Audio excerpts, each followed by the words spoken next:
My daughter and I were really close. I took her out for some festive cocktails last week, and we went to one of those lovely fancy sky bars down on the south bank of the Thames. And as we were queuing to get in, they were doing very, very thorough bag checks on the door. My daughter's face just fell, and she said, Mum, they won't suspect you. Can you put my weed in your pocket? Oh, something's gone wrong here, hasn't it? Can you put my weed in your pocket, please? And where was I going to put my cocaine? But we got in, we had the most wonderful night, and we kept getting free cocktails. There was a very, very good-looking young waiter, wouldn't let us pay for a single thing. At the end of the night, that waiter came over, he bent down, he said to my daughter, he said, if you weren't here, I'd take your mum home with me. I couldn't believe how long it took to get an Uber for my daughter. It was...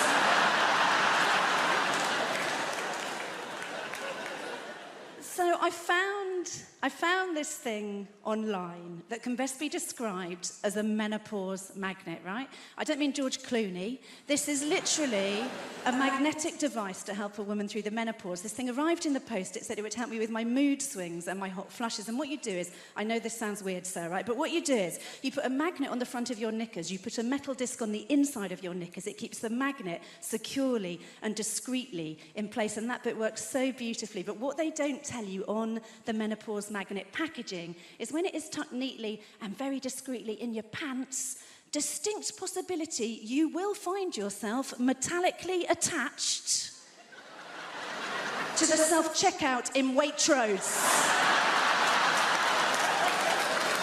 The unexpected item in the bagging area. I just rang it through as a butternut squash and I pissed off. I felt so stupid. The week before, I'd spent a whole 10 minutes attached to my tumble dryer. I mean, it was a very nice 10 minutes, if I'm... It took me so long to decorate the tree this year. All the baubles kept getting stuck in my pubic triangle. I've still got at least one novelty Santa down there. But no, they're really powerful magnets. Honestly, so if you've got any metal fillings, I'd shimmy back a bit and shut your mouth. A pandemic was no place for a menopausal woman, right? Do you remember when they were taking your temperatures everywhere before you could get in? We were only ever one hot flush away from getting fully cancelled. It was... I remember the last time it happened so clearly. I was out with a friend, we were trying to just get a pizza, and they were taking temperatures on the door, and the guy took mine, and he looked at me, he said, there's a problem. And I said, what do you mean there's a problem? He said, I'm really sorry, there is a problem. And I said, am I a little bit overheated? That's funny, because I'm a 50-year-old woman. I've just spent an hour and a quarter on the Northern Line wearing a mask, and I raised 2 children single-handedly. I gave birth to them with no pain relief, while their dad complained his back was hurting, and I hadn't had a good night's sleep in about 2 years because of my anxiety, my irrational crying, and my vaginal dryness. I don't know what my body's doing. It should send the tears down there. That's where I really need them, and I am attached to your fire extinguisher by my pants.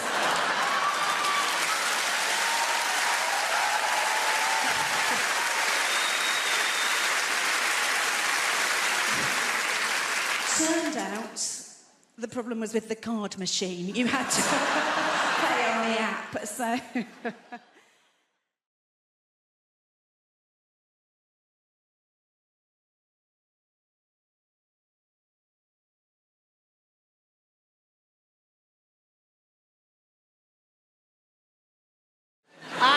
I'm used to my appearance provoking the full spectrum of facial reactions everywhere I show up, and you absolutely did not let me down.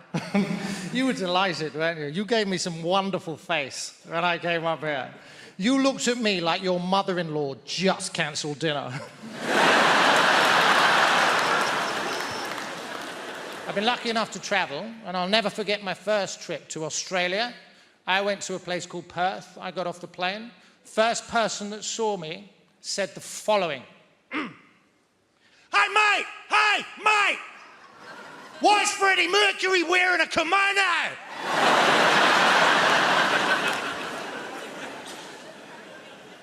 Huh. Hey, mate, Why is Freddie Mercury wearing a kimono? Now, this man opened the interaction with the words, "Hey, mate," our eyes met, right? I was the mate, case closed. Then he said, "Why is Freddie Mercury wearing a kimono?" I looked around, there was nobody else there. I was persons 1 and 2 in the rhetorical question. I've never met this man, and already, grammatically, I'm on the back foot. I wasn't going to put up with that. You would have been proud of me. You can't show any weakness. I summoned up every ounce of testosterone in my body, and I fired it ocularly at this chap. And I said, "I think you'll find that this is a smoking jacket." Yeah, I showed the bugger. There's a lot that's not made sense, though, and one of the things that I still struggle with to this day is how uptight us Brits are. I didn't realise in the UK, "How are you?" is a rhetorical question. How are you is a rhetorical question. If somebody from the UK asks you how you are and you tell them, they would be mortified. Now, there are geographical anomalies, I'm delighted to say. If you ask somebody from Liverpool how they are, they will tell you. 10 times out of 10, and I love them for that. Now, from personal experience, they oscillate wildly between 2 very distinctively different states. The first one is thus. "How am I? I'm sound, mate. I'm buzzing. I'm having a belter. Do you know what? Work sound. Air indoors is sound. Even our Anthony's being sound. Look at the weather, lad. Cracking the flags. I love you, kiddy."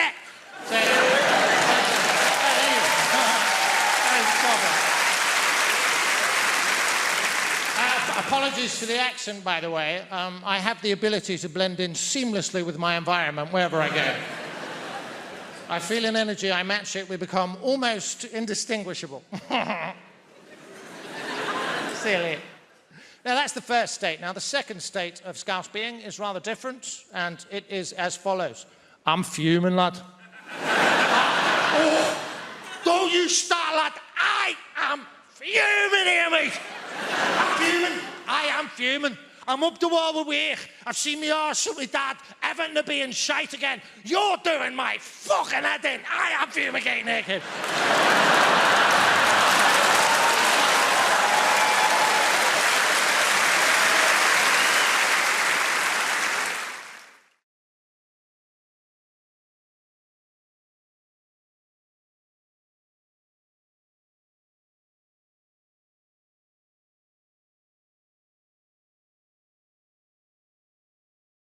I guess celebrities, like everybody, just want to be happy. And I always think I would love Adele to be happy. Adele, she's had 2 award-winning albums, 19 and 21. 21, a lot of you, I'm sure, have got it, best-selling album in the world this year. And you listen to it and you think, I'm not sure she is happy. Track number 1, Rolling in the Deep. She and a bloke, they could have had it all, but sadly they haven't. Moving on to track number 2, yeah, rumour has it. We find out why. That she's not had a great time with her bloke because her bloke has pissed off with somebody else and they now have it all. So then it's track number 3, Turning Tables. She and her bloke, they're at war, but she doesn't know what they're fighting for. Well, I'm guessing they're fighting because he's pissed off with another woman. So track number 4, don't you remember? No, he doesn't remember because he's not there because he's pissed off. So track number 5, she decides she's so unhappy she sets fire to the rain. Only thing is the rain burns and she starts crying. Track number 6, he won't go. Fairly self-explanatory. He went, now he's come back, now he won't go. Track number 7, Take It All. Now he has gone, but he's taken it all. Track number 8, I'll Be Waiting. Yes, so he went. He came back. He wouldn't go, he's taken it all. Now he's pissed off again, and she's waiting for him to come back. Track number 9, One and Only. She has decided that he is the one and only. Sadly, he's not decided that she is the one and only because he's not there, because he's pissed off. So track number 10, love song, you're thinking this sounds better. Then you listen to the lyrics. Oh, whenever I'm alone with you, you make me feel fun again. Whenever I'm alone with you, you make me feel young again. You're thinking she's only 21. How young does this bloke make her feel? It seems she's finally found somebody, only she's found a sodding paedophile.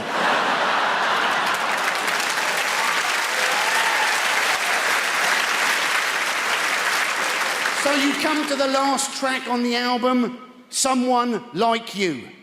This bloke has gone and married somebody else, so she wants to find somebody like him.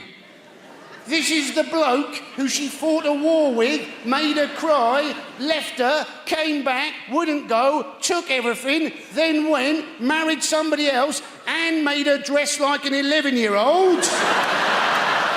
Surely she should write a track, Somebody Never Like You, Ever, Ever Again. After 12 songs, I've learnt my sodding lesson.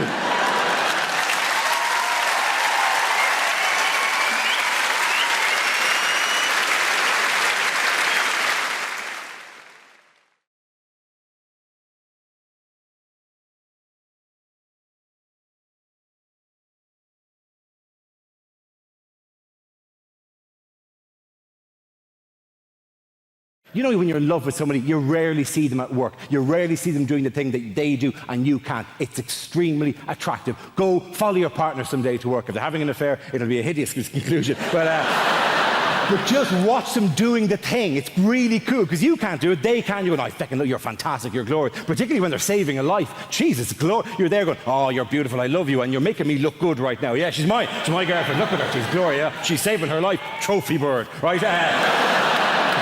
I had to be peeled off the doctor the day of the mini-stroke. Seriously, she was underneath me going, that's very flattering, but could I deal with the situation first, right? And I was behind her going, no, she'll be unconscious for a while, yes. Apologise, she's actually in the room tonight. Sorry about that. But it is nothing more attractive than seeing the person. I mean, the doctor here, have you a partner there with you? Have you a boyfriend or a husband with you? Yeah, he's a teacher. He's a teacher, so he's not in the medical trade. My teacher friend, isn't it sexy? Have you seen her ever deal with an emergency, have you? Not yet. Not yet, he said loudly. Get her to run over one of these feckers on the way home tonight. Dude, it's extremely attractive, but the one bad thing is you're very clannish people, the doctors. They have a tendency to hang around together in little groups, right? Okay? My teacher friend, do you have to go to loads of social events where it's just you and doctor? Does that happen to you, my friend? Does it? I hate it. Yeah, I know, it's a nightmare. I hate it, he said. I am articulating your pain, my friend. He hates it, ladies and gentlemen, because there's times I've been at dinner parties and it's doctor, and I'm the only feckin' muggles in the room, right? And they don't know half as much as you give them credit for. My friend, if you're ever at another dinner party and it's all doctors, feck with their heads. It's remarkably easy to do. If you're ever out with a load of doctors and they're going, well, today I performed a conductectomy. You just go, yeah, but what are hiccups exactly?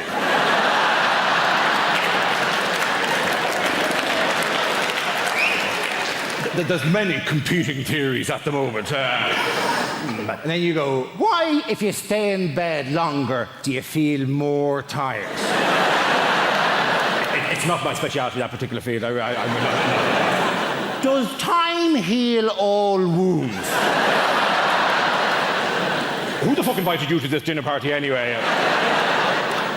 What are the Oil of Olay 7 signs of aging?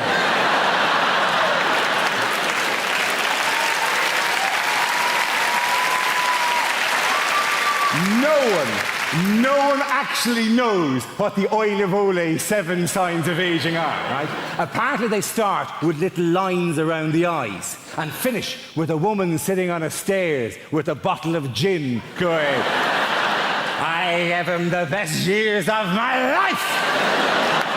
And it takes a feckin' hell of a cream to get rid of that, let me tell you.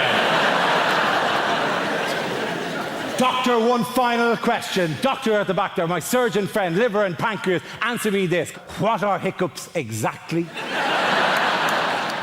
Diaphragmatic Diaphragmatic irritation. Good woman yourself. Very good. Let the punters at home note she said diaphragmatic irritation, which is right. I also would have accepted any arrhythmic irritation of the phrenic nerve. Please. I'm not a doctor. I'm just riding one. Okay. Do I get to travel with this job a lot, which I enjoy? I get recognised as well, which is a strange experience. It's not always from being on TV. Sometimes you just get recognised the next day if you've done a gig somewhere. Like I had this recently. I was up north, and I'd been doing some gigs. The next day, I was just in the hotel having my breakfast, and there was a couple in the corner, and I could see they kept looking at me. This couple must have been sort of in their 50s, and they kept looking over at me, and I was just having my breakfast. And as they got up to leave, they came past my table, and they stopped. And the lady said, "Can we just say," she went, "You were amazing last night." I said, "Oh, wow, thank you so much." She was like, "Honestly, our cheeks are still hurting." I was like, "Wow, thank you." And her husband was like, "We just love finding new people." And I was like, "Wow, thank you so much." And they walked away, and a few people turned to look at me, and I thought, oh, they're probably quite disappointed. They don't recognise me. They don't know who I am. And then I thought, no, that's not it at all, is it? It's because at no point during that interaction did anybody mention that I was a comedian. So all that happened was this couple approached me over a hotel breakfast and said, "You were amazing last night. Our cheeks are still hurting. We love finding new people." But of course, the issue is that the people there, of course, you can't tell from looking at me like I'm a comedian, because you can't just judge someone just by looking at them, can you? I mean, you can, but you shouldn't. But you can sometimes, can't you?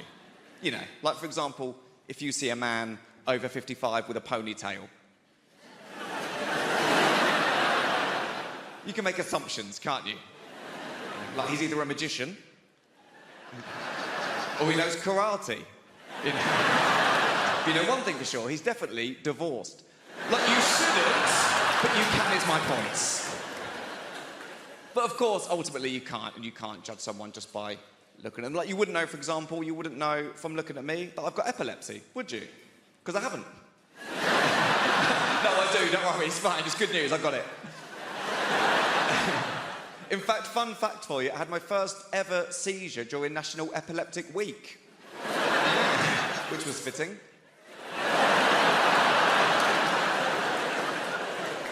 I'll tell you about the first seizure I ever had. Is that okay to do? Is that all right? Thank you. I know sometimes people get a bit funny if people start talking about health conditions. I know some people don't like to talk about their own health conditions. Like I've got a friend called Paul, he's got psoriasis, doesn't like to talk about it at all, and I'd rather just sweep under the carpet. So people in the minutes, some big fans of psoriasis stuff down here. There's more if you want it, just scratching the surface. But no, we'll move on. It's one condition at a time. Yeah, sorry. The first seizure I ever had, it was my first year at university. I was in Topshop trying on a pair of jeans in Topshop. I had no idea that I had epilepsy. I just went in there to try on these jeans, fell to the floor, I had a seizure. I woke up, still in Topshop. I had no idea what was going on. I just woke up. There was this bright light and 3 women looking over me. I thought I was in heaven. And then one of them just went, "Excuse me." She went, "Do you know what day it is?" Now, I didn't know that was a thing. And I remember just thinking, can you not ask someone else?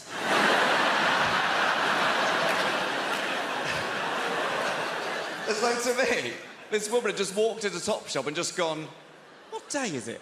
Oh, that's that guy there on the floor. The one who's bleeding from the mouth and appears to have wet himself in a pair of jeans that he'll be forced to pay for, which is unacceptable. I was glad when they went under.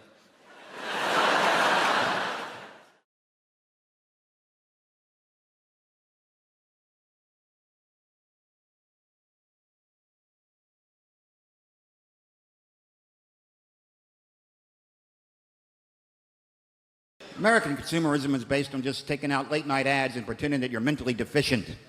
Just screaming at the top of your voice. Come on down to Wally's World of Mortgages.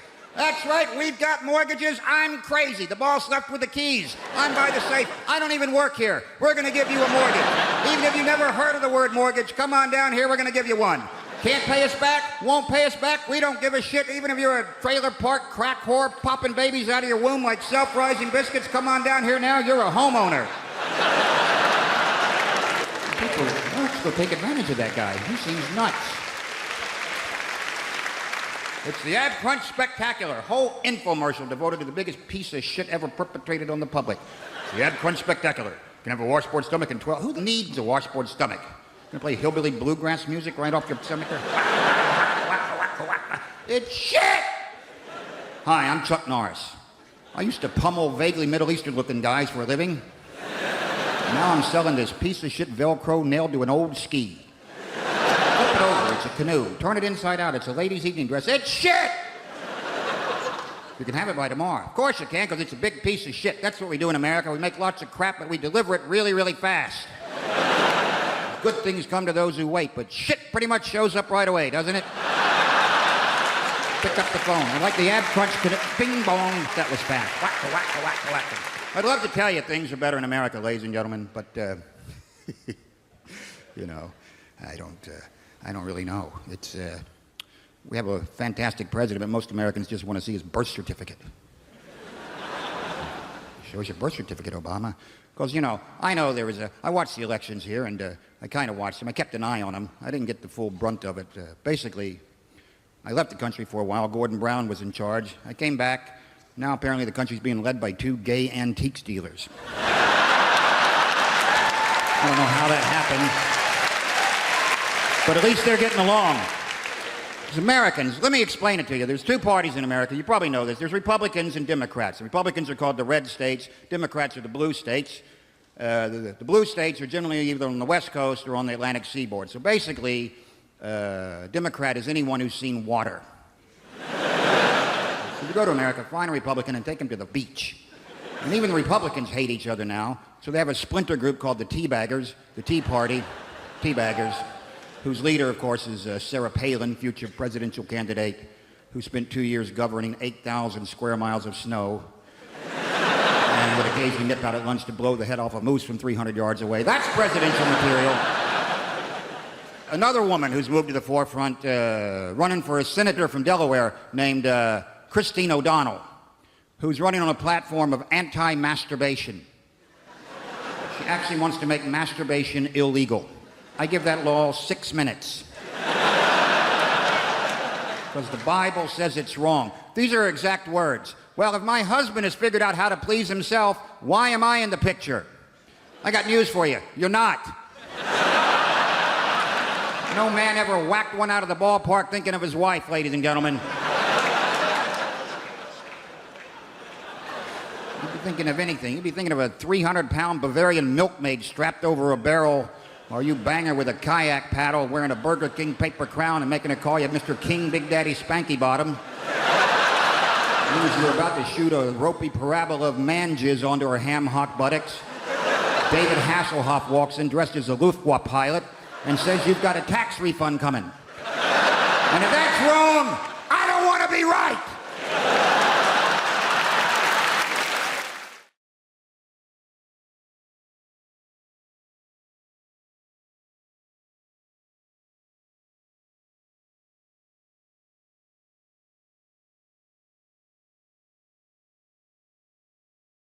And I got mugged once, and I don't know if you've ever been mugged and fought back. I didn't, right? It was so scary. I was in Brighton. This bloke pushed me against the wall, went, "Give us all your money." I ain't got any money. I genuinely called for my mum. How pathetic is that? Mum, as if my mum's going, "Oh, Russell's in trouble." I don't know what that is. Apparently my mum's a meerkat all of a sudden. Right.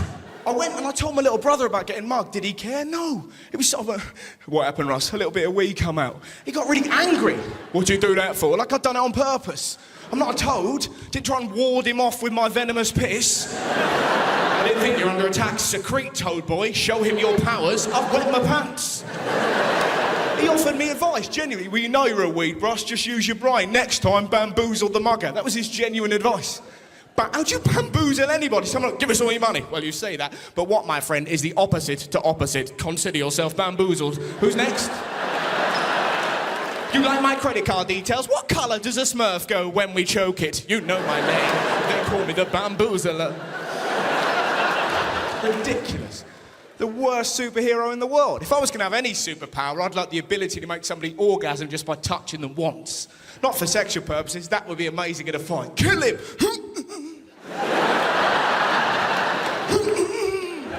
Kill him, Steve! I'm I'm trying to, but I'm too horny. He's made my belly fizz. I haven't got that skill. If I had that skill, I wouldn't be here. Be in the zoo causing a great deal of mischief. Which animal, old lady? The hippo. You got it. I love regular sex. I'm quite confident sexually, but I make mistakes. Do you know what I mean? Has anyone ever tried using food in the bedroom? Has anyone ever? Look at you going, we're not telling you. It went really badly. So I was like 19, and I read in a magazine like 59 ways to please your lady and using food. So I went and bought, now this is a mistake, I went and bought a 4-pack of Rolo yogurt. And rather than tell my then girlfriend what I had planned, I pretty much waited for her like some hideous yogurt goblin. And I doubt there's anything more terrifying and yet pathetic to come home and find your boyfriend naked, holding yogurt. I panicked, and I didn't put a little bit. Honestly, we're both fine with the arrangement. I pretty much covered her, right? Every bit of skin I could find. By the time I'd finished, she looked a bit like Morph. She's no longer my girlfriend, now she's an angry meal. Eat me. Where do you start licking? You can't lick randomly, and then she looks like she's got an illness. So I did foot up to knee. That took me an hour. We're having fun now, aren't we? Having fun. Why aren't I going out with a hobbit? 2 hours later, we realise she's dairy intolerant. We're down the doctor's. She looked like an angry gingerbread lady who'd had her leg dipped in Tipp-Ex, right?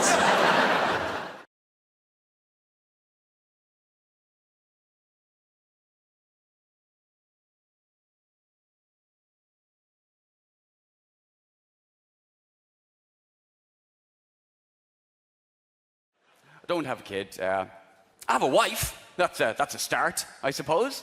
I'm a very happily married man. I'm a man in love, actually. How many men here in love? A few of you. By the way, those of you who are here, any men who are here with women and you didn't react when I asked if you were in love, you have a very frosty journey home ahead of you. That's all I can tell you. That was a good show tonight, wasn't it? Did you not enjoy it? Well, I enjoyed it, but I was listening. You didn't seem to be listening. I was laughing. Well, the Irish guy asked you a direct question. Love is a funny thing. Being in love and falling in love are obviously two quite different things, aren't they? They both have their own merits. They both have their pros and their cons. Falling in love, for instance, is very exciting. I'll give you that. You never know what's going to happen next. Every time you see her, your heart beats faster. You touch her, you tingle, you can't get her out of your head. Falling in love, very exciting. And being in love is fine. So they both have their own merits, is what I'm trying to say there. You try and do things to keep the romance going, and if you're a bloke, that's your job. And if you're a woman, your job is to tell us if we're doing our job correctly. We try and do things to keep the romance going, but every now and again, ladies, you might do things that'll suck the romance back out again. Like ask us questions. Stop doing that. I don't mean questions like, where you been till now, who are you texting, what are you doing on the net at this hour? They're fair enough. I mean questions like, what are you thinking? Piss off with that question. What are you thinking? What is your obsession with what we're thinking? Can that be the one thing that remains exclusively mine? We share everything. The house, the bills, the friends. Can the content... No, I want that too. Come on. Why can't you women show us men the same courtesy and consideration we show you and not give a shit about what we're thinking? Why can't you do that? Because do you want to know the honest answer to that question? As soon as you say to your man, what are you thinking? Do you want to know what he's thinking? He's thinking, shit, better think of something to say, I've been thinking. That's what he's now thinking. Whatever he had been thinking before you asked that question, no matter how reasonable or innocent the thought was, it has gone now. Scuttled off into the corner of his brain in a panic to make way for all the little men that are now running around his head going, what are we thinking? She's asking! Quick, give me something to make it good. Somebody, you, what do you have? What do you have? She won't believe that in a million years. Come on, lads! You. That's not even a real place, for Christ's sake! What do you have? That's your sister. What are you trying to do to us? And the reason we panic is because we know the truth won't do. The truth, 95% of the time, is the word nothing. That won't do at all, will it? What are you thinking about? Nothing. You can't be thinking nothing. You have to be thinking something. Everyone has to be thinking something. Ladies, you should never underestimate a man's ability to be completely and utterly vacant. Seriously.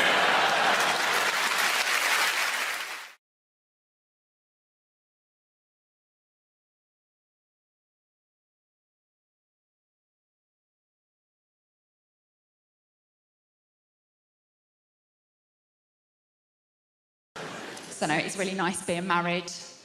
I like it. I feel like it's turned me into a woman, you know. And I know it's turned me into a woman because I've started buying candles. Bitches love candles though, didn't they? Bitches love candles.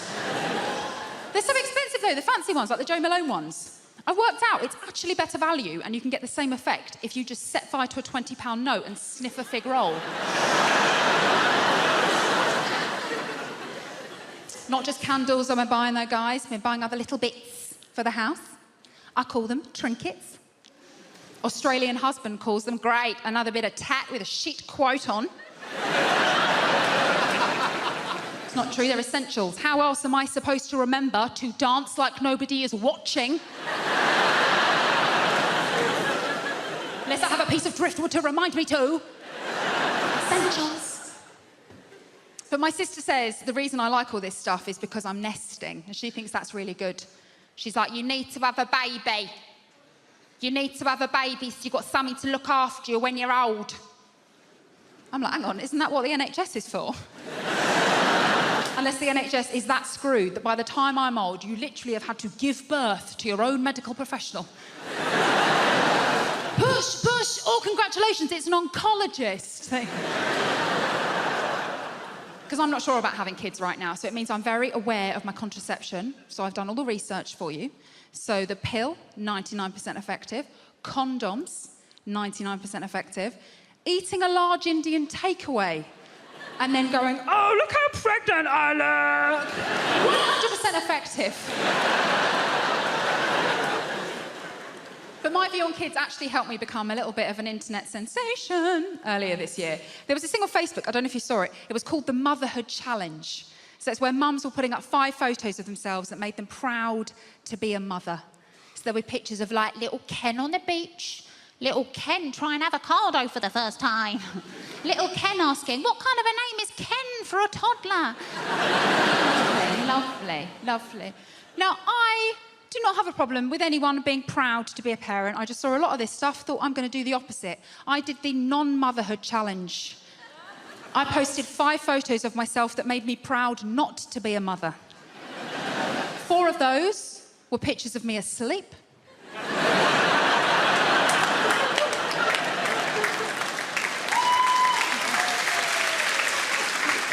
And the 5th one was of me asleep, holding a bottle of wine.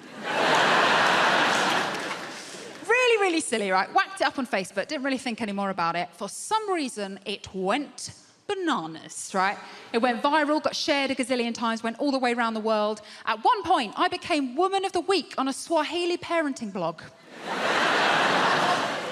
And it was really interesting seeing the different responses I got back to it.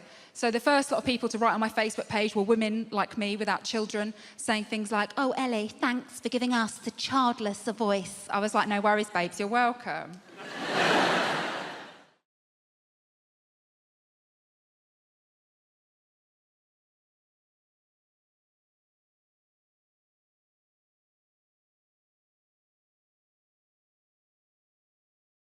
They know their wildlife over there in Australia, unbelievable. They have koala bears over there. They've so many of them. They've actually trained them to work in the cities. And get your guess, right? What job do you think koala bears do in Sydney at the moment? What job are they trained to do? Give me a guess. To be bears. What's that? To be bears. To be bears.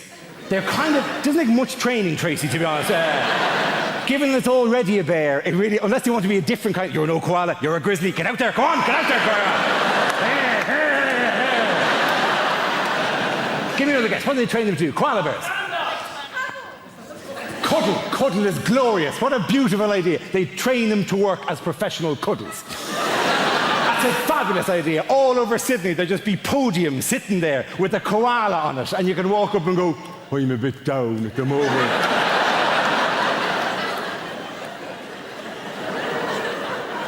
And the koala will go, come here, come here.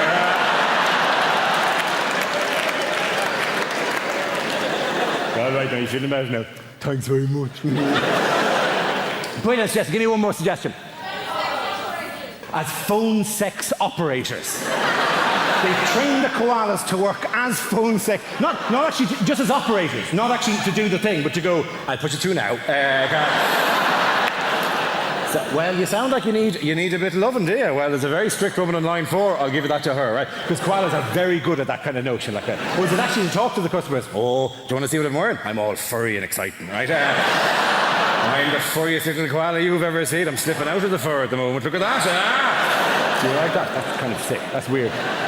What they actually train, the job they actually train koala bears to do in Sydney is to work as bicycle locks.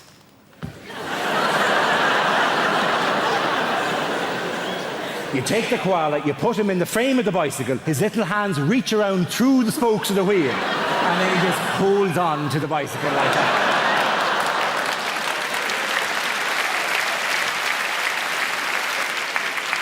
The finest answer I ever received, though, was in a university in Dublin, and I said, what job do they train them to do? And a student there went, is it guides for the blind? And I said, well, surely they'd use dogs for that.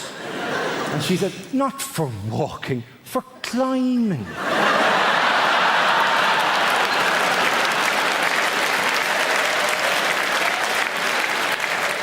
It's a glorious notion. The dog would walk the blind person to the foot of the tree,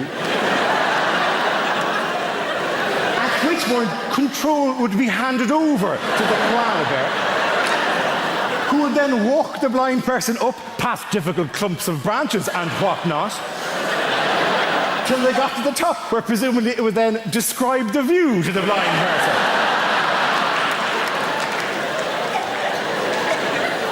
I recently got one of those virtual reality sets into the house, you know, with the mask and the whole... How many of you have done this yet? 1, 2, 7. It's amazing. It's genuinely stunning to me how few people have had a go on this, like whatever. It's genuinely stunning. You put the mask on your head, it's got 2 screens, independent screens, so therefore everywhere you move, it's like perfectly realistic. You put the headphones in, it's like completely immersive. You're in a 360 degree in all direction, totally artificial world. It's genuinely stunning. I think it's going to change gaming. I think it's going to change movies. It is going to revolutionize burglary. It's just... You break into a house and somebody has that on their face, Jesus, relax, chill out, you've got an hour. They're not going to know you're there. There's no rush, you can choose what you want. I like that, but that'll work well in the hall. It's a different game, right? And the weird thing is, as you saw there, not everyone's having a go at this. This is a genuinely transformative entertainment technology, and not everyone is using VR, right? And one of the quiet reasons that no one's talking about it, the reason that people aren't using VR is because nobody's using it to watch porn. It seems like a weird thing to do, but in the kind of history of nerdy kind of things, porn is surprisingly important for getting new technology accepted. Porn is the reason why Blu-ray beat the other kind of special DVD in their race a few years ago. Porn is the reason that sometimes video streaming software beat other kinds of video streaming software. The stuff that gets used for porn has a place immediately in the market, right? And nobody is using VR for porn, right? And I'm not naive, right? I know that men are visual creatures, but I can kind of see, you know, no man, while actually making love, has ever there been going, oh my God, this is incredible. Oh my God, honey, this is amazing. Oh, I'm almost there. I'm almost there. Let me just have a quick look around the flat. Oh, that's fantastic, Jim. Oh, that's amazing. Jesus, huge. Is that Corner Sing original now, or did you have a collaboration? But the main reason that people aren't using VR for porn is because you cannot be entirely sure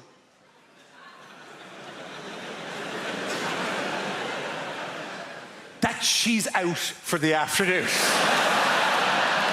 And I mean 100% sure, because the stakes are really high. You do not look good in this situation. You do not need your loved one going, oh, I've left my credit card, I better go back in. What is this you're doing to yourself? Yes, I was bringing the kids to my mother's house, but the little one fell in, we've had to come home. But Jesus, this is what greets us. The nightmare is you finish the wank of the century, you take off the mask, and there are 3 police officers just staring at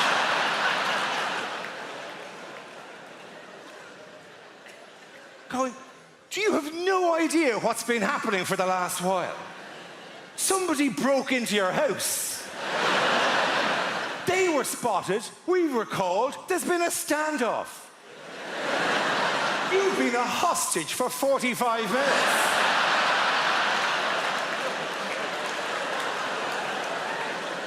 We've had to close off your road. Sky News have a helicopter slowly circling overhead. Your wife is outside on a megaphone going, stay strong, John, stay strong. And all the time, we've been watching you on the thermal imaging. Just battering away at yourself.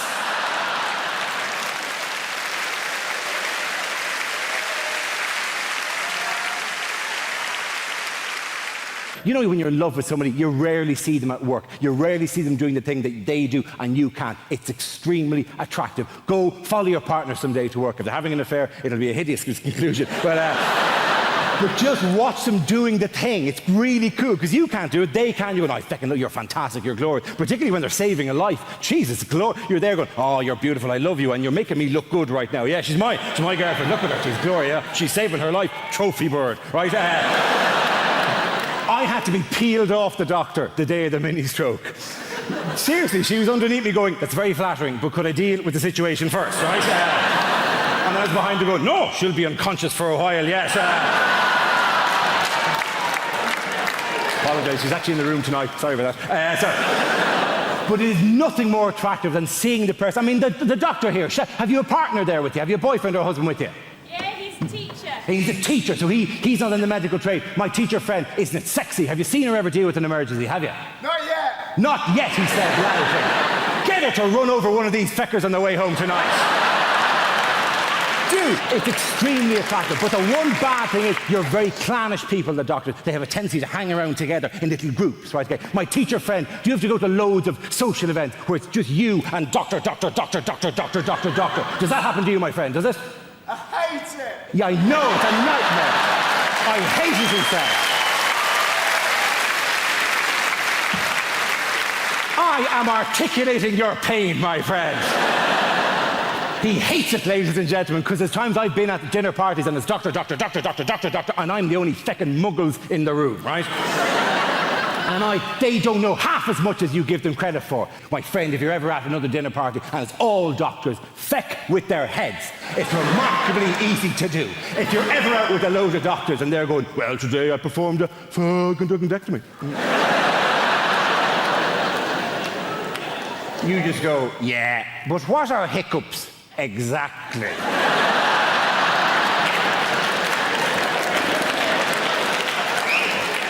There's many competing theories at the moment. And then you go, why, if you stay in bed longer, do you feel more tired? It's not my speciality, that particular field. Does time heal all wounds? Who the fuck invited you to this dinner party anyway?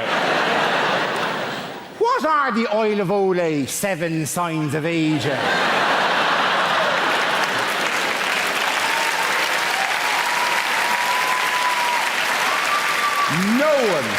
No one actually knows what the Oil of Olay 7 signs of aging are, right? Apparently they start with little lines around the eyes and finish with a woman sitting on a stairs with a bottle of gin going, I have him the best years of my life!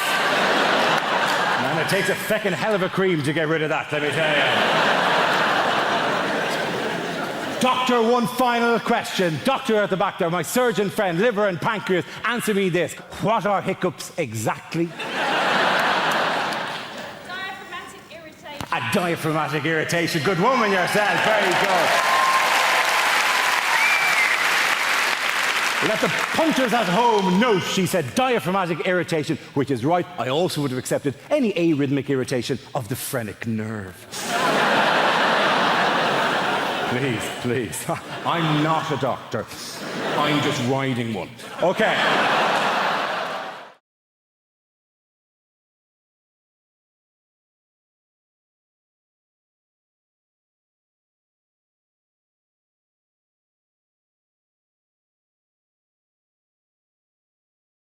I recently got one of those virtual reality sets into the house, you know, with the mask and the whole... How many of you have done this yet?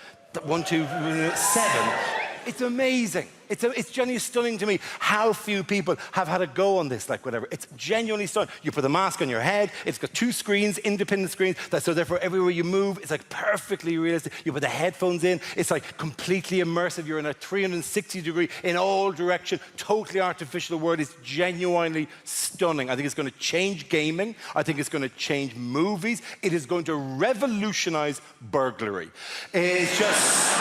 You break into a house and somebody has that on their face, Jesus, relax, chill out, you've got an hour. They're not going to know you're there.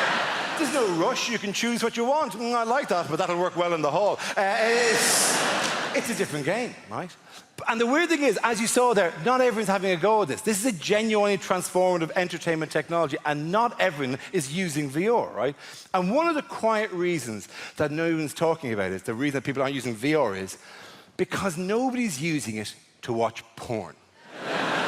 It seems like a weird thing to do, but in the kind of history of nerdy kind of things, porn is surprisingly important for getting new technology accepted. Porn is the reason why Blu-ray beat the other kind of special DVD in their race a few years ago. Porn is the reason that sometimes video streaming software beat other kinds of video streaming software. The stuff that gets used for porn has a place immediately in the market, right? And nobody is using VR for porn, right? And I'm not naive, right? I know that men are visual creatures, but I can kind of see, you know, no man, while actually making love, has ever there been going, oh my God, this is incredible. Oh my God, honey, this is amazing. Oh, I'm almost there. I'm almost there. Let me just have a quick look around the flat. Oh, that's fantastic, Jim. Oh, that's amazing. Jesus, huge. Is that Corner Sing original now, or did you have a fun idea? But the main reason that people aren't using VR for porn is because you cannot be entirely sure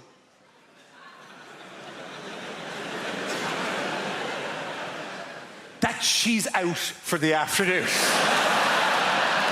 And I mean 100% sure, because the stakes are really high. You do not look good in this situation. You do not need your loved one going, oh, I've left my credit card, I better go back in. What is this you're doing to yourself? Yes, I was bringing the kids to my mother's house, but the little one fell in. We've had to come home. But Jesus, this is what greets us. The nightmare is you finish the wank of the century, you take off the mask, and there are 3 police officers just staring at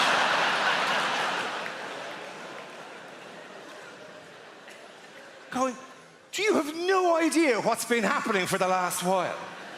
Somebody broke into your house. They were spotted, we were called, there's been a standoff. You've been a hostage for 45 minutes.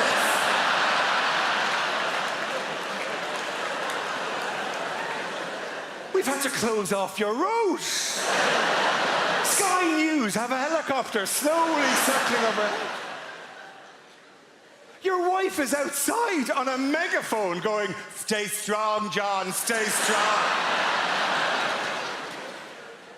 And all the time, we've been watching you on the thermal imaging. Just battering away at yourself.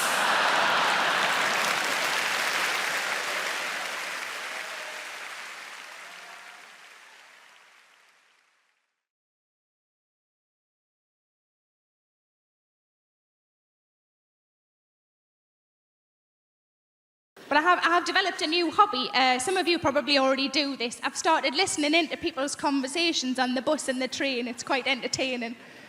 And I was listening not long ago to two old ladies, and they were talking about what they would do if they were men for a day. And I thought, this is going to be brilliant, because pensioners are, by definition, bonkers.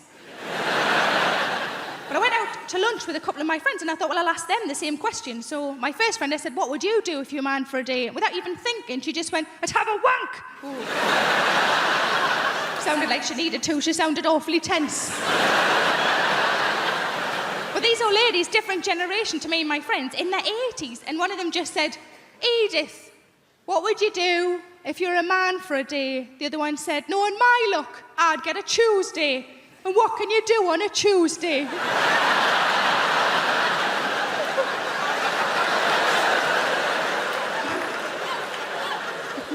My second friend, I said, what would you do if you're a man for a day? She just said, I just do everything. And I thought she meant like in a sexual way. And I said, is that what you mean? Like you just do everything? And I said, is that what you mean? She went, no, just all the little jobs round the house. But I've been trying to go on a diet. I'm not really very successful. But I find that whenever I go shopping and I can't get into things, you know, when you try clothes on and you're the size you weren't expecting to be, I just come home and I put on a song, and the song is Big Girls Don't Cry. You know the song? There's a couple of versions of it. Big girls don't cry. Such a load of rubbish, that, isn't it? Big girls don't cry. Yeah, they do. Cry because they're fat, cry because they can't get a boyfriend, and they cry because there's no trifle left. But I was on holiday in Spain last year, and I'm bragging, I know, and outside the hotel was a lovely pool, and I wanted to go in the pool, of course I did, but I'm not overly confident with my figure in a swimming costume, and I was watching the women who were walking in the pool, and these were like tiny, you know, these wafer-thin, tiny women. And I thought, I'm not going to walk in with one of them. If I walk in with one of them, people are going to think I've bloody eaten one. And I wouldn't anyway, because there's no meat on them. So what I decided to do instead is just to walk in with the children, because kids are all really fat these days. If I walk in the same time as a 9-year-old boy who's got bigger tits than me, nobody's looking at me anymore. But like I say, I don't have kids, and most of my friends don't have kids, but I think if you ask any woman who doesn't have kids what would worry them about having kids would always be childbirth. It's quite a reasonable thing to worry about childbirth. From what I understand, it changes your downstairs, doesn't it? It changes your downstairs. I quite like my downstairs the way it is, thanks very much. Certainly don't want a bloody extension. But it's bound to change though, isn't it? Because you're forcing a person out. That's what you're doing. You're forcing a person out. I've never forced a person out. I forced a couple in.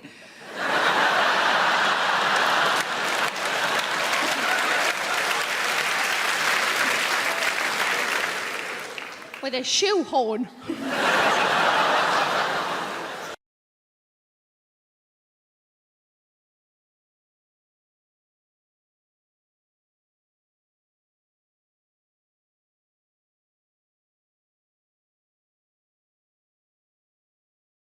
I'm a romantic, that's my problem. I love romance. Oh, I want to be in a relationship. I want to try edible pants. You can't edible solo, they don't let you.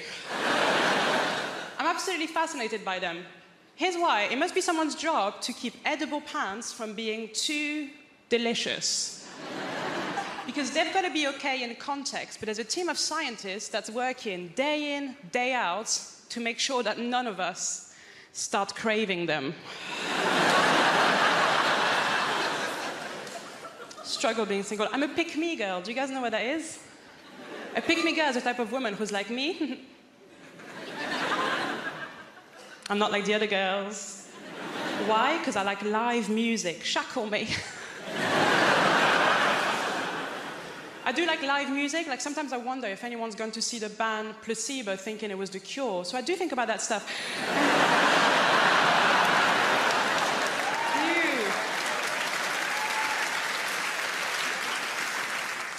Love live music. I went to see ABBA Voyage. Have you guys seen it? ABBA Voyage, if you haven't seen it, it's incredible. It's ABBA. They've got holograms now. But just before going into ABBA Voyage, I found out a little bit of industry gossip, and I'm going to share it with you because I was pissed off. ABBA, the band, they're not even dead.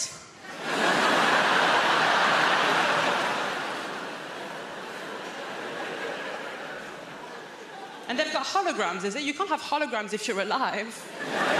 Hey, ABBA, go to work.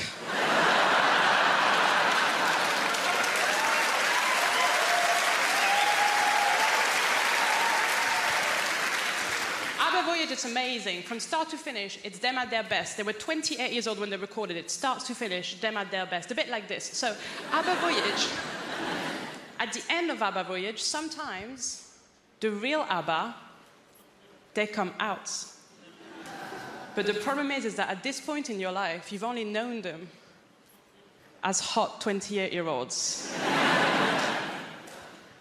So when 76-year-old ABBA comes out, it doesn't look good.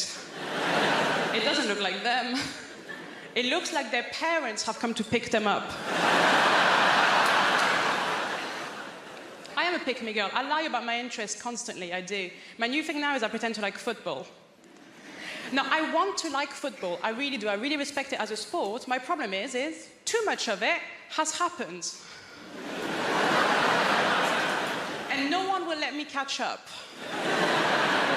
Like, everyone needs to stop playing for like 5 years, and then I'll start casual, season 1, episode 1. Now, the real reason I'm trying to get into football is because, basically, I met this guy. Thank you. And, oh my God. So he told me that he could have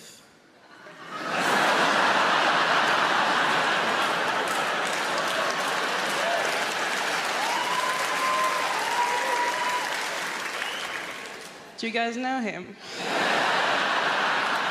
That's weird. He does have a lot of friends. He said he could have gone professional. But then, and this is so sad,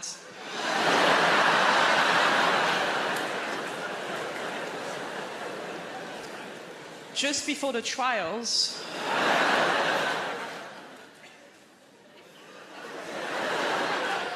he didn't have the skills. He didn't have the skills, the work ethic, or the natural talent. So close.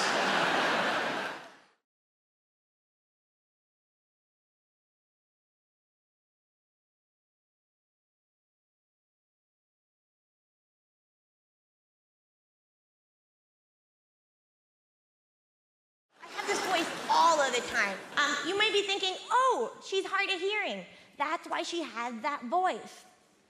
No. I want you to know, no, I don't. It has nothing to do with the hard of hearingness. It's just an extra. Just a kiss on my forehead from God himself. Just an extra. I live with, this is my all the time voice. This is my this is my sex voice. This is my sex voice. It is, I have sex, I go, oh, I love that. I go, oh, can you do that but slower? That's what I say. That's what I say. I say that during sex. I want you to know I do have sex. I want you to know that. I know if I say it, it makes it sound like I don't have sex, but I have sex. Okay, I have sex with people, and people have sex with me. And it's the truth. It's just what happened. I have sex. I just do. It took me a long time to get started having sex because I come from a Latin American mom. And my mom used to talk about my vagina every day, but only in metaphor. My mom, she'd say stuff like, she'd be like, Lara, nobody wants to buy a lock that can be opened by every key. Lara. She'd be like, Lara, nobody wants to buy an apple that's been bitten by someone else. Lara. She'd be like, Lara, if you give them sex too soon, they won't stay with you forever. Lara. That one's pretty straightforward, not really a metaphor, that last one. Pretty straight to the point. That's kind of what she meant with the whole thing. It took me a long time to get started because of that. And I live in the Netherlands, 6 years now I live there. It's great, it's good. I live now with my partner, an Argentinian guy, Fernando, okay. We live together. I love him. I brought him over, actually, from Argentina. We met in Argentina, and then I brought him over to live in the Netherlands on my back, me, him, and a donkey. It took 3 days and 3 nights, long and arduous, but we made it. We made it, now we live together there. It's good. I love him. He has no sense of smell. What a good disability to have in a partner, if I may. If I may, the best disability to have in a partner. Because as a partner, you can be nasty. You can be as nasty as you want all of the time. Of course, not good to be nasty, because then you have to live in the nasty as well. And that part you forget about. You forget. Sometimes I'm like, ooh, I can fart while I eat. But then you have to eat in a fart, and no one wants, like, if you can choose to not eat in a fart, maybe better to just eat in clean air. You may be thinking, oh, but Lara, what about the sound, you deaf-ass bitch? Don't call me that. It offends my family. I actually will have you know, if you must, that my farts do not have sound. They don't. It's not a tree fell in the forest situation. I can't hear them. Joke's on me. Haha. No. My farts actually do not have any sound. They do not have any sound because I have what's called a butt cheek gap. You know about this? A BCG for short. It means my arse cheeks don't touch. They just don't touch each other. I have a gap. A gap between my... And we all know, famously, most of the sound from farts come from the stress of the air trying to get through the cheeks. You know about this. I Googled it, it's the truth. If the air is trying to get through, this is my impression of most people's farts.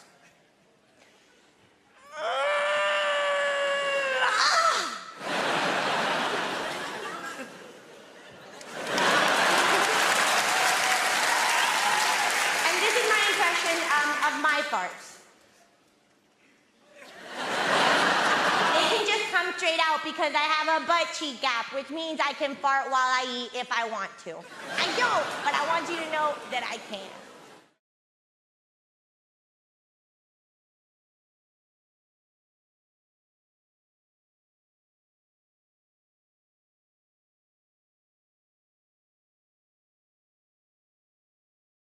I want to start by thanking the BBC for letting me be on the show. It's like really awesome that they did. I mean, it doesn't pay that well, but it's just really cool to be here. And they've been so generous. They put me up in a hotel right next to a casino in the city, and they didn't have to do that. I'm not criticizing the BBC. It's not their responsibility to know that I have a gambling addiction, because it's about self-knowledge. And when I go to the casino, I only bring the equivalent of $100 to gamble with because I know I can afford to lose that. And I bring $25 for food in case I get hungry, and $800 for bus fare in case I forget something and have to go home a couple hundred times. It's quite a long flight out here, and of course I didn't get to board the airplane first because I don't travel with small children. The people who do travel with small children, they go on before anybody else. It's a nearly universal airline policy, and it's totally unfair. I mean, it's not fair at all. Never mind that I've spent the better part of a quarter of a century flying on the same airline, trying to earn enough status, enough loyalty, that maybe I could board the airplane first. Never mind that. Because that guy right over there made a single bad decision 3 years ago. So roll out the red carpet for His Majesty. And I'm not having to go at kids or parents. In fact, it's in defense of children. Little kids don't want to be jammed on the airplane right away. Small children do not enjoy air travel. And they've been making this abundantly clear for as long as I can remember. In fact, the airline should reverse the policy. They should say, small children stay at the airport till the last minute. They should say, anybody without small children, you may now board the airplane first, that you might enjoy a short moment of zen. Then the attendant would guide us like, okay, everybody just breathe in and release. Okay, here they come. I think I'm ready for this. But I also want to admit, in the interest of being open-minded, that I don't know why the kids got aboard first. And maybe there's a really good reason why the kids got aboard first that I don't know about, because I don't get to go on there with them. So I don't know what they do in there. I mean, maybe they got to do like a pre-flight sound check. I'm serious. Maybe they get on the airplane and they're like, wah, wah. Is that good in the back? Can you hear that? Is that sufficiently piercing? Okay, I'm almost ready to let them on. I just want to do a couple seat-kicking warm-ups real quick here first. Check my distance. Get the volume up on that iPad. Turn the volume up on that iPad real good. I want people on the ground to hear me playing Angry Birds. You guys ever worry about the world? I get worried. I watched a documentary recently about how much the pollution from humans is destroying the environment. And after I watched that, I was so upset I couldn't even talk. I just had to go for a really long drive by myself and just think about shit. Alone in my Winnebago. Windows down, air conditioning up. A little bit of hairspray, because when I'm looking good, I'm feeling good.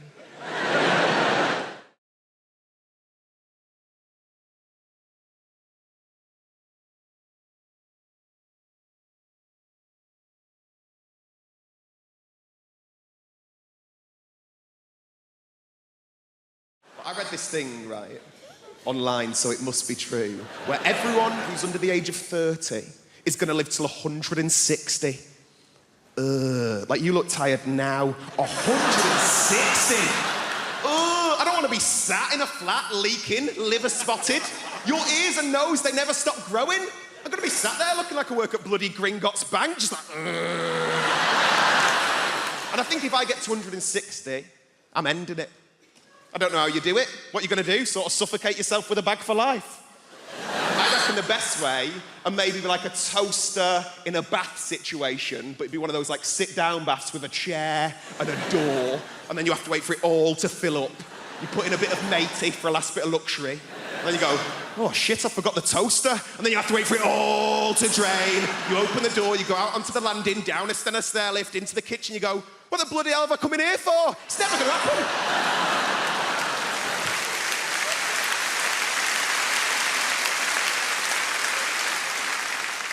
I'm trying to do more nice things, though. That's what I'm trying to do.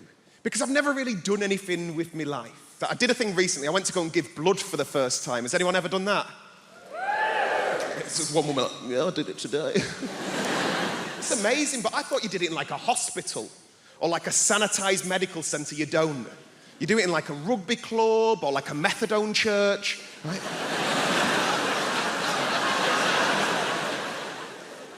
I turned up to this bingo hall near my nan's house, right? I was greeted by the second moodiest person I've ever seen in my life. It was a woman called Linda. Like, her name badge said Jean, but she looked like a Linda. Do you know what I mean? Like short bob, gelled fringe, good at darts. She weren't happy. I turned up, she goes, have you got an appointment? And I went, no. And she goes, have you filled out a form? And I went, no. And then she threw this form at me, and as I'm walking off, she goes, thank you very much for giving blood. We really appreciate it. Giving blood is the greatest gift anyone could ever receive. And I'm thinking, Linda's never been given a slow cooker. So, take this form, I start filling it out. I had to use this woman's eyeliner because Linda wouldn't lend me a pen. Just filling it all out. And as I said, the only reason I went to go and give blood is make myself feel like I'd done something with my life. And instead, I'm faced with all these very serious adult questions. It was things like, have you ever been to Africa? And I'm like, no. And he goes, have you ever had sex with a man? And I'm like, no. And he goes, have you ever had sex with a prostitute? And I thought, I've done fucking nothing with my life. Nothing. Have you injected drugs? Have you spoken drugs? Have you had any treatments in the last 6 months? I panicked. I went, oh, well, me and my mum have had facials off Groupon. Not the right answer. Weirdest question, are you HIV positive? I was like, what? Like, no. Like, if anything, I'm against it. And then they took me off into this room, and there's all these sort of like Sharons and Johns lay on beds with sort of needles in their arms. Like, it looked like a spa day for smackheads. round my arm. Not even a nice belt. They spanked it a bit, they told me to relax, and then they whipped out the biggest flipping needle I've ever seen in my life, and I just fainted. Completely fainted. I can hear all these muffled voices, and then I can hear Linda's bellowing voice just going, I knew he'd be a fainter. I'm like... By the time I'd come around, all these people are trying to help me out, and Linda just parted them. And her way of trying to make me feel better, her way of trying to make me feel like a proper grown-up was going, would you like a glass of orange juice and a biscuit? I was like, no, Linda, I want to have sex with an African gay man for money. That's what I want to bloody do.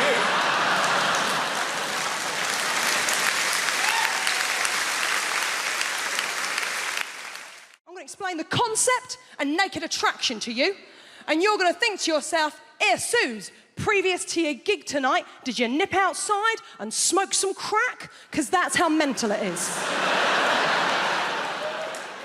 Right, Emma, a girl walks out on stage, she's like, I'm looking for a boyfriend. And the host goes, brilliant, we've got 6 naked men in tubes behind. Then the host says to the girl, what are you looking for? And the girl will always do the same thing. She'll go, oh my God, you've really put me on the spot. And you think, no, you chose to come on this show, moron.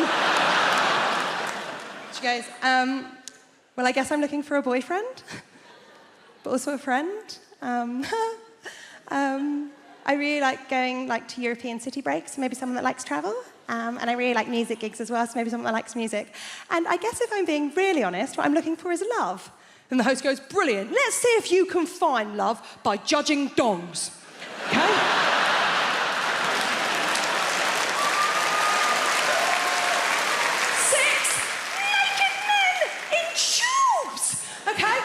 There's a screen in front of all of them. Every round, the screen goes up a little bit more to show a little bit more of the naked body. Every round, one man gets eliminated until the end. She's got a couple of nudie fellas to choose from, okay? Now, Emma, first round, screen just goes up to the knees. There's always one bloke who's got really rough feet, really rough, like he was an extra in The Hobbit, and he just never took the feet off afterwards, right?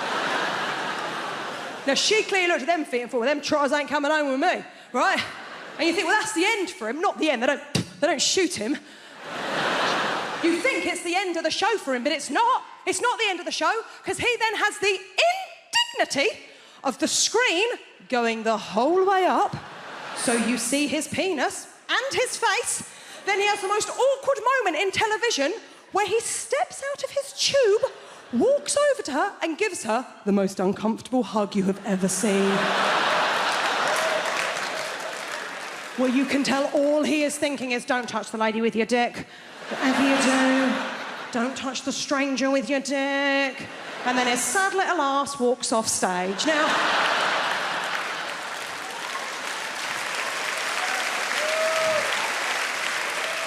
the next round, the screen comes up to the waist. And let's be honest, it is the round we are all watching for. It's cock-a-clock. Now, it's not going to come as a surprise to any of you. There's a lot of people in this evening. I'll bet it doesn't come as a surprise to one person in this room. I ain't seen many willies.